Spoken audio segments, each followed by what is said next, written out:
Hey everyone, hi guys, this is Mr. J. I'm outside again, as you might see from the sunlight. Okay, get in here a little bit. Okay, there we are. Alright, today is Friday, June the 21st. Friday, June the 21st, 2024. And, if you see from our pic, look, there's a bunch of kids here, Korean kids. A Korean mother who's happy because there's a Filipino helping her. All right, so let's look at the news. All right, which is debatable, I think. I'm going to put a big G down here for debatable. Okay, debatable news. So the first 100 Filipino domestic workers will come to Seoul in September. They will earn at least 1.5 million won per month following South Korea's minimum wage rules. The Ministry of Employment and Labor said the Philippine government is hiring these workers after talks with Korea. Alright, now let's look here just in case, see the words? In case there's words you don't know, okay? Make sure you look at that, okay? Women aged 24 to 38 with child care certificates can apply. They will be checked for their career, language skills, background, drugs, and health. The selected workers will arrive at the end of July and get training in language, culture, and work. They will start work in September. Alright, so they will arrive at the end of July, but they're going to start work in September, so be careful about that.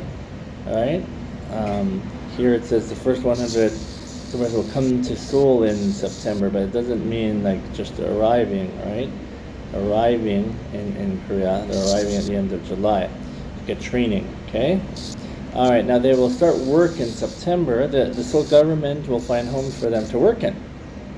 They will have E9 visas for this job. Most E9 visas were like farmers and that before, but now Filipino women who are like taking care of kids and helping clean the house, right, are going to be able to get the E9 visa. So that's the news, right?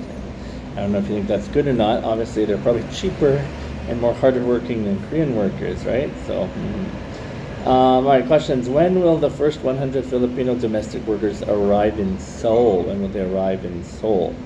Okay. How much will these workers earn per month?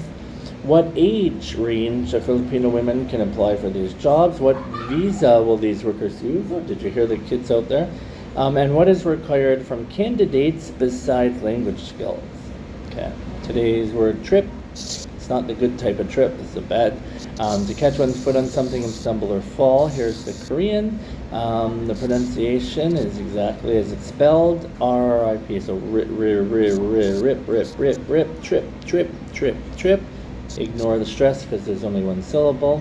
He trips over the rug and falls. She trips on the stairs and drops her books. The cat trips the child as it runs by. Write down one of these sentences. You have to write down one of these sentences and memorize it.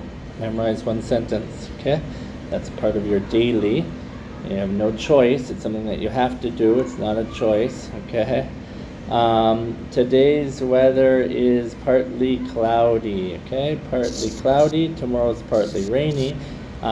Because it's Friday, you can look at Sunday, which is also partly rainy.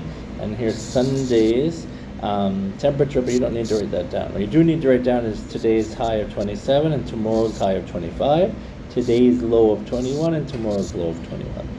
So we talked about the weather, we talked about the trip, and we talked about Filipino housekeepers. I hope you guys have a great weekend, and I'll see you on Monday. Bye-bye.